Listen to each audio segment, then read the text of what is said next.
Well, disappointing today. We never really got going. A couple of balls, Shoreful swings it. Safe played a little bit across the line. I think two of them actually played. Zubair played across the line as well. So we ended up with losing those wickets early. You've got to get in, haven't you? Even in a short format game, you've still got to give yourself a bit of a chance, and you can't go hitting every ball. You've got to pick the balls that you hit, and we need to get that platform. We didn't get the platform, so we lost those early wickets, like you said, which we've done in the last couple of games. But I've just chatted to the players now. The biggest problem today was when the spin came on. And you've got used pitches, and when they're dry against quality spinners, it's difficult. The ball's turning, but we've had 4 stumpings. They've gone running down the wicket, and I've always believed on a turning pitch against high quality spinners, you sit back a bit and you let them bowl fuller to you. Don't go running down the pitch. So, we lost 5 wickets there in the middle for 25 runs, and it virtually killed the game off. And the other point I've just made to the team was, when we played well and Shamin played that wonderful innings yesterday, he batted through. I thought Parvez Irman for them yesterday batted through. And if you're on pitches like this that aren't easy to bat on, somebody has to take responsibility and say, do you know what? I'm going to be here for a long period of time, keep wickets in hand, and we can score heavily in the last 5 overs. That's the way to play difficult pitches, turning pitches. But we played that wicket as if it was a 200 wicket when 140 would have been a good score, I think, and that's where it really cost us.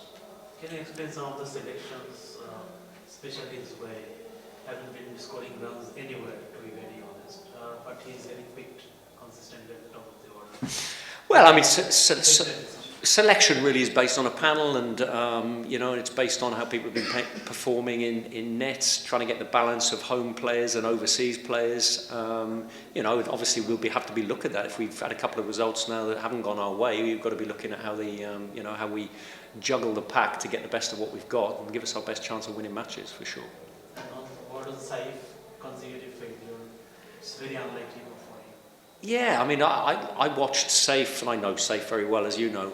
I watched Saif playing for the national team in the Asia Cup, and he was in great form, and he's a top-class player, but he didn't get runs in the first game, and he just hasn't got going yet. But we all know what he's capable of.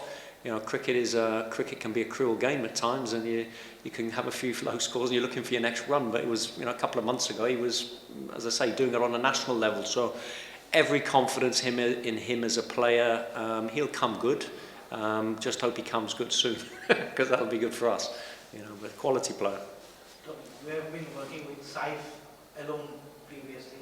Saif might be the vice captain for the World Cup.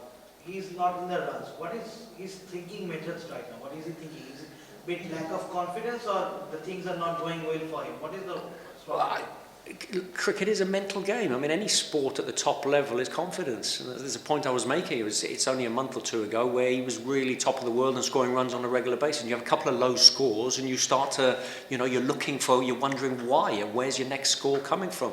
And that's not just Saif, that's anybody. Anyone who's played this game knows you don't score runs every time, and you go through little patches of up and down. And at the moment, it's only a small patch of a couple of games.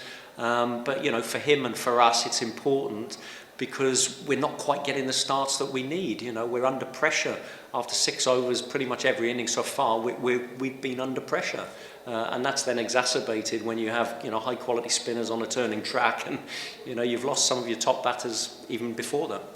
The wickets that Saif scored runs were very good wickets. Do you feel here the wickets are not favouring him to score runs? Wickets can be a big factor, and it is making him uncomfortable in that game.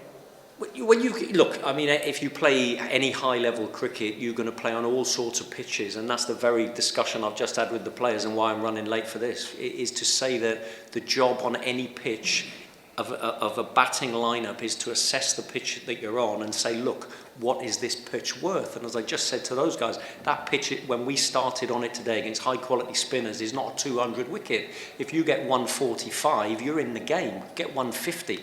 But in trying to get 145 sensibly, you have wickets in hand. You might end up getting 170. If you try going really hard, like we did, and you lose all those wickets to the spin, you've got no batters left at the end, and you end up with 120, and the game's finished early. And that's where it was. So it's that mindset of how you play these pitches. I mean, coming back to Saif could play on any pitch, but he's got to... managed risk, haven't you? And I commended yesterday Shamim. I thought played a fantastic innings. He's played 2 really good innings in this tournament already. And what he has done well is been selective when to defend, when to knock his singles, and when the opportunity arises, then you hit your boundaries. You can't be trying to hit every ball on a difficult pitch against high-quality bowling. You've got to be selective. And today, our judgment of what to hit was poor, and we got it badly wrong. You know. Thank you. Thank you.